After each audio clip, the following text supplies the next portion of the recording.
Olá, muito boa tarde. O Brasil definiu o rumo político no último domingo e tem por diante desafios sociais e humanos que queremos hoje trazer para a análise neste programa, onde contamos com a presença de Alex Vilas Boas, professor da Faculdade de Teologia da Universidade Católica Portuguesa, com quem vamos falar daqui a pouco, depois de lhe mostrarmos outros acontecimentos que marcam também esta semana, nomeadamente para o Papa Francisco. Cari fratelli e sorelle, buongiorno.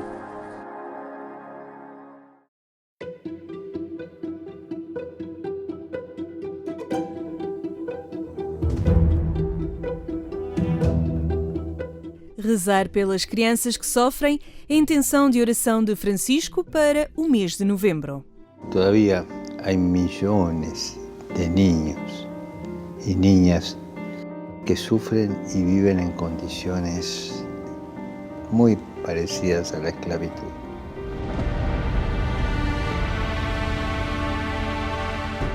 No son números, son seres humanos con un nombre, con un rostro propio, con una identidad que Dios les ha dado.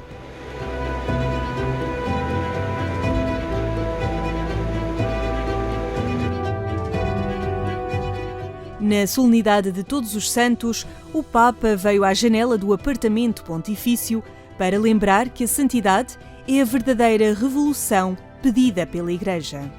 Oggi festeggiamo tutti i santi e potremmo avere un'impressione fuorivante.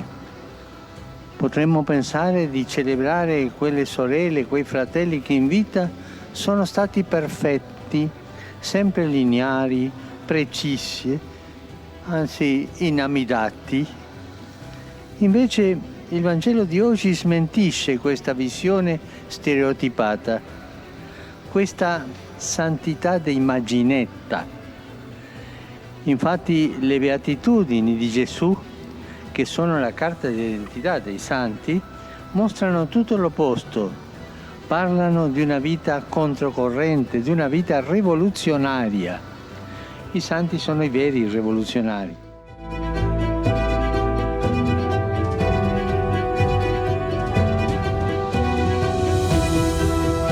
Já na comemoração dos fiéis defuntos, o Papa apontou ao juízo final e ao critério apresentado por Jesus para a salvação: amar os mais pobres e descartados, sempre e sem condições. Ci aspetteremo che il giudizio sulla vita e sul mondo avvenga all'insegna della giustizia, davanti a un tribunale risolutore che, vagliando ogni elemento, faccia chiarezza per sempre sulle situazioni e sulle intenzioni. Invece nel Tribunale Divino l'unico capo di merito e di accusa è la misericordia verso i poveri e gli scartati.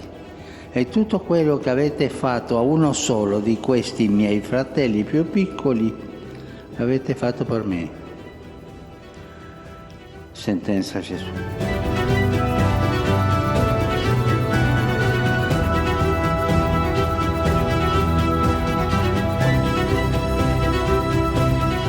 Francisco começou esta quinta-feira uma viagem de 4 dias ao Bahrein, tornando-se o primeiro Papa a visitar o país. Este é também um regresso à Península Arábica, onde esteve em fevereiro de 2019. Sarà un viaggio all'insegna del dialogo. Parteciperò infatti a un forum che tematizza l'imprescindibile necessità che Oriente e Occidente si vengano maggiormente incontro per il bene della convivenza umana. E non dimenticatevi di pregare per me. Arrivederci. Foi uma procissão inédita no Dia de Todos os Santos em Setúbal, com os símbolos da Jornada Mundial da Juventude.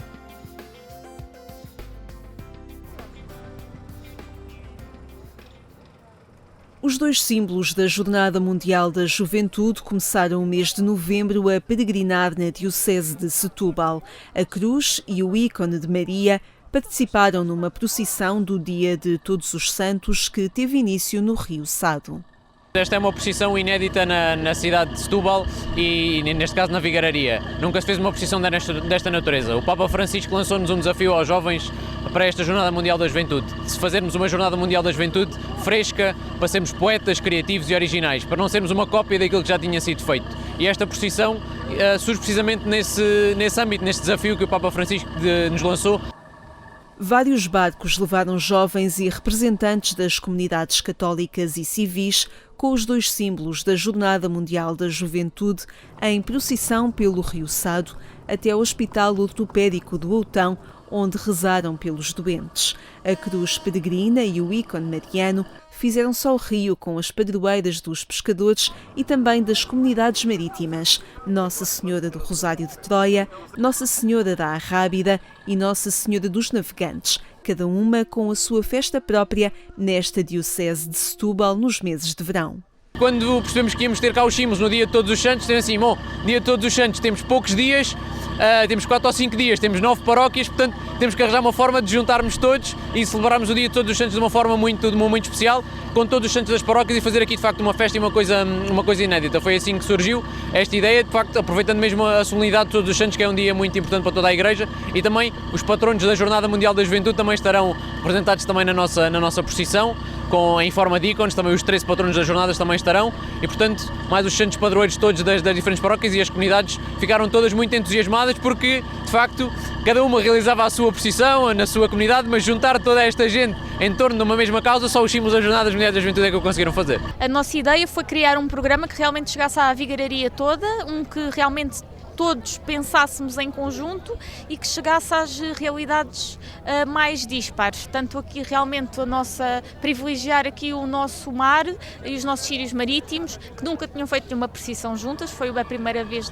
nesta história dos sírios, e tentar chegar aqui um bocadinho a todas as realidades, às nossas casas com as nossas irmãs da Apresentação de Maria, das Missionárias da Caridade, tanto uma realidade mais desfavorecida e às vezes esquecida, como também a realidade do centro da cidade e as pessoas idosas. Tentámos que fosse o mais eclético possível. A procissão marítima começou no porto de Setúbal e atracou na doca dos pescadores, onde uma multidão esperava os dois símbolos e as imagens de Nossa Senhora. Já em terra, teve início uma nova procissão pelas ruas, com outros santos das paróquias e os 13 patronos da Jornada Mundial da Juventude. Uma nova procissão até à Praça de Bocage, onde os jovens fizeram a festa. Receber os símbolos é único. É uma oportunidade única, não só de nós, católicos, recebermos algo tão importante que já teve em tantas partes do mundo, como também para uma oportunidade de levar Jesus ao outro. Pelo menos as pessoas veem este aparato, pelo menos estão ali não sei quantos maluquinhos a querer levar Jesus, não é? Isso para. Já aconteceu várias pessoas pararem e perguntarem, mas o que é isto? Porquê é que estás aqui hoje? Portanto, mais que não seja, tem esse efeito de nos fazer pensar. Nós temos um grupo de jovens já anunciada, estamos assim com alguma expectativa, mas eu acho que isto vai superar a nossa expectativa, porque nunca recebemos tanta gente e é mesmo o maior evento jovem que nós vamos receber em Portugal. Para onde é que nós vamos? Vamos para vários sítios, não é? Hoje aqui é Setúbal, durante 4 dias vamos estar aqui com estes sinais ou símbolos da peregrinação, da jornada.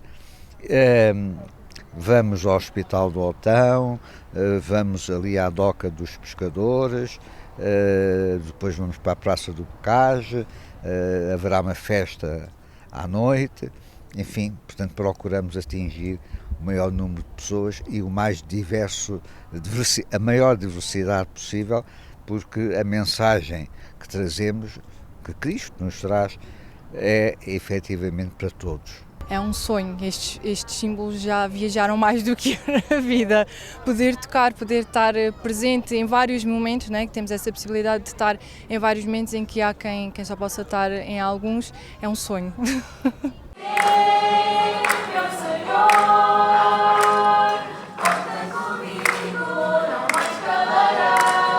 A cruz e o ícone de Nossa Senhora vão peregrinar pelas 7 vigararias da Diocese de Setúbal até ao dia 1 de dezembro. A Diocese Sadina recebeu estes 2 símbolos da Jornada Mundial da Juventude da Diocese do Porto. Uma nova etapa da peregrinação dos símbolos que vai estar em destaque no programa 70x7 do próximo domingo, dia 6, a partir das 18 horas, na RTP2. Jesus vive e não nos deixa sós, não mais deixaremos de amar.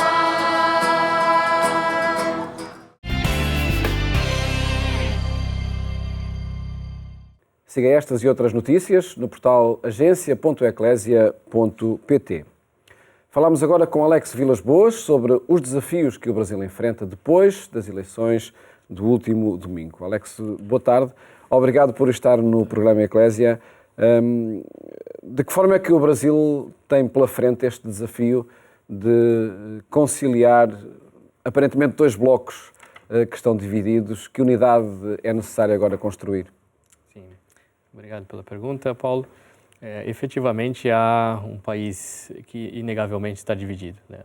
As urnas não deixam camuflar essa dimensão. E eu diria que há aqui a necessidade da construção de um nós, né? Para usar uma expressão do Papa Francisco na Fratelli Tutti.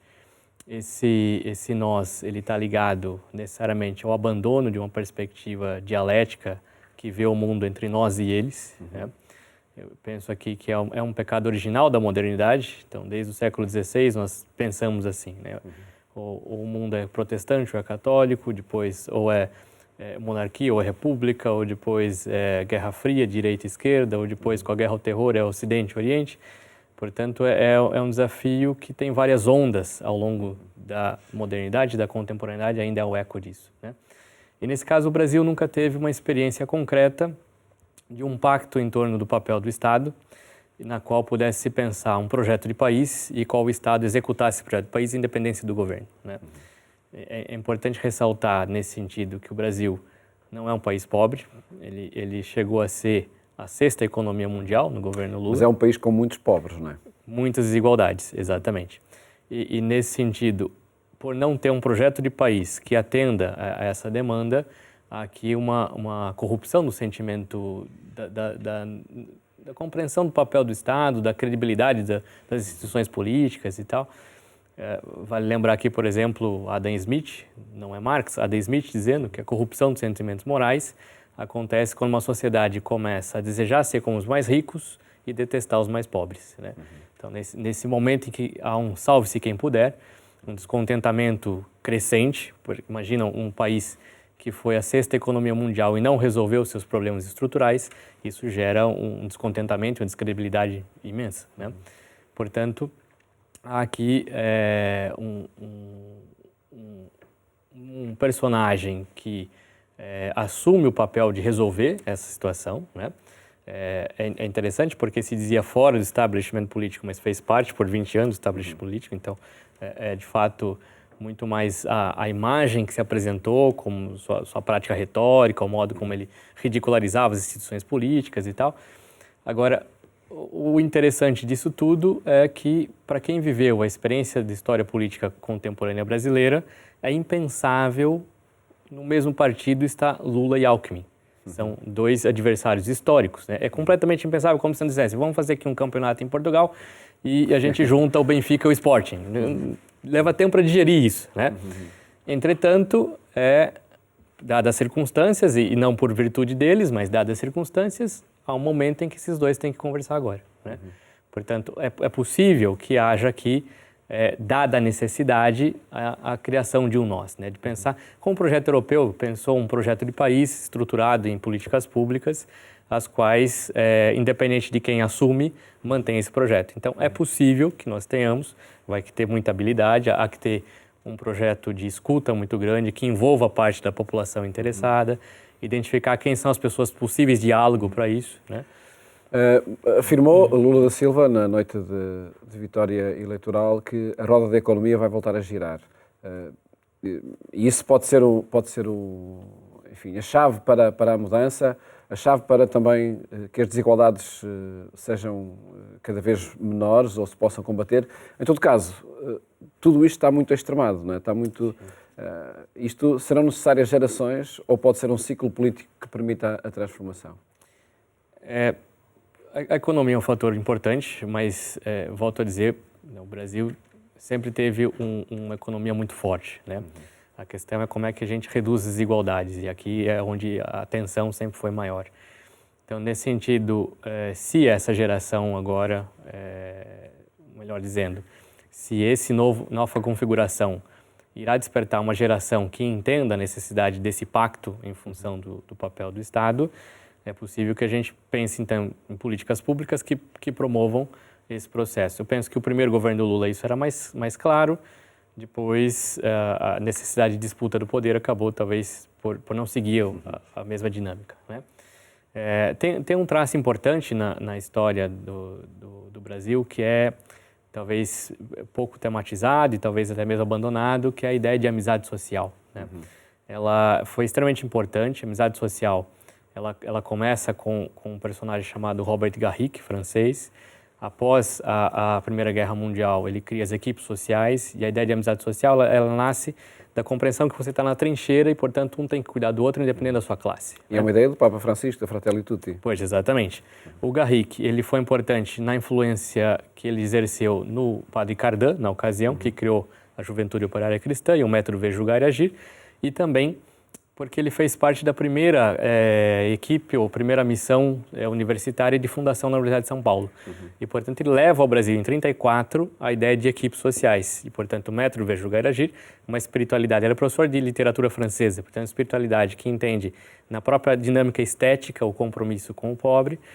E isso gerou, num momento em que você tinha um tomismo radical, de uma direita radical, e um marxismo radical, isso gerou um ponto de diálogo, de compromisso com o que mais necessitava. Então, a ação católica europeia influencia muito a ação católica brasileira. Isso são 30 anos antes do concílio, por exemplo, né? Você tem aqui personagens depois que vão ser evocados, como Joseph Lebré, por exemplo, personagens também nacionais, como o Padre Vaz, e que influenciam um personagem especificamente, que era secretário do Partido Integrista, que era ultra-radical, de direita ultra-radical, e que foi se convertendo nesse sentido de a abertura ao diálogo, que é o padre Helder Câmara, na ocasião, né? O Helder Câmara, depois Dom Helder Câmara, junto com Dom Paulo Arnes e tal, tem aqui uma experiência que vai gerar uma compreensão de várias perspectivas, mas necessariamente de compromisso com os que mais necessitam. Nós poderíamos dizer, por exemplo, 4 grandes tendências nesse processo. Você tem uma teologia mais pastoral, ligada aos padres, aos religiosos, aos bispos, que encampam processos pastorais. Você tem depois a versão acadêmica disso, que é a teologia latino-americana, que vai fazer um embate exatamente com os processos de análise marxista. Você tem a teologia da cultura, a teologia del pueblo, que está na Argentina. Não havia marxismo na Argentina na ocasião, é a versão argentina desse processo. E tem uma teologia que nós chamamos de teologia da revolução. Essa, sim, era mais aberta e talvez mais alinhada a uma perspectiva marxista. Do outro lado, você tinha o que talvez eu vou chamar de um voitilismo, que é uma interpretação do voitilismo, não necessariamente de João Paulo II, que você tem uma série de movimentos, alguns abertos ao diálogo, uns que vão interpretar tudo isso como uma teologia de revolução marxista, né? Então, nós temos 2 fantasmas. Um fantasma que é a tendência, na medida que as coisas não se resolvem, assumir uma perspectiva marxista de revolução, e o fantasma de caça aos comunistas como se tudo fosse marxista e revolução, né? O interessante é que no embate dialético essas questões do diálogo se perderam, né? Talvez aqui a amizade social seja um elemento importante. E um conceito, sobretudo, de uma prática a retomar também neste tempo. E isto leva-me a um último ponto que gostava que Alex Vilas Boas comentasse connosco, que é, de facto, o papel da religião. E sabemos que a religião no Brasil, enfim, é uma diversidade muito grande de confissões e comunidades, mas que contributo pode ser pedido a essas várias comunidades religiosas. Penso que o papel da religião agora é fundamental, né? Sobretudo de resgate dessa tradição de diálogo, de reduzir as polaridades, de ampliar os atores do diálogo e de uma ampla escuta da população. Acho que nesse caso o sínodo vem muito a calhar. O sínodo já é uma experiência muito viva na América Latina, mas talvez seja uma temática que recoloca na agenda a necessidade dessa escuta, discernimento. Acho que discernimento é a palavra-chave, não há respostas simples para problemas complexos, nós estamos diante de um problema complexo.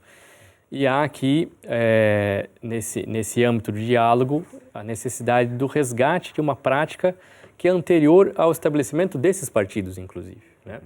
Portanto, talvez esse engajamento a respeito da mudança do país, que ocorreu aqui muito fortemente no pós-guerra e que no Brasil foi interrompido os processos democráticos, possam ser retomados no sentido que as representações populares tenham mais voz do que essa mudança ser capitaneada pelos partidos somente, né? Eu diria que, nesse sentido, então, em época de discernimento, em época de amizade social, é importante que se estabeleça claramente que é um país que tem pessoas diferentes, com problemas comuns e que precisam encontrar soluções cooperativas, né? E aqui talvez é importante também dizer, quando eu dizia do voitivismo, por exemplo, é interessante dizer que alguns movimentos subvertem a compreensão do próprio João Paulo II para justificar suas práticas, né? Por exemplo, João Paulo II foi muito aberto ao diálogo entre as religiões. Esses movimentos específicos, agora ultra-radicais, que apoiam o Bolsonaro, não são abertos às diferenças religiosas, portanto, selecionam o que vão fazer. Agora, o que é interessante é pensar que há um nível de tolerância que precisa ser um pacto nacional, né? Tem um ditado popular alemão, no contexto das duas grandes guerras, que é: se temos uma mesa com 10 pessoas e senta um nazista e ninguém se levanta, temos 11 nazistas. Tem certas coisas que são intoleráveis, né? Então, essa bandeira contra a dignidade humana, contra o bem comum, isso não pode ser aceito em nenhuma perspectiva. Então, acho que tem aqui uma mudança do interior das comunidades religiosas. Há muita dor em tudo isso, há muita decepção, há muita expectativa frustrada, então é compreensível as reações extremadas, talvez, mas não legitima o abandono de certos valores. E esperemos que, de facto, essa nova era também de amizade social regresse ao Brasil, a esse país continental. Alex Vilas Boas, agradeço muito ter estado aqui no programa Eclésia para esta análise à situação na atualidade no Brasil. Muito obrigado. Eu que agradeço. Muito obrigado. Por hoje ficamos por aqui. A celebração do domingo é o tema para o nosso encontro de amanhã aqui na RTP2. Votos de uma ótima tarde e até amanhã, se Deus quiser.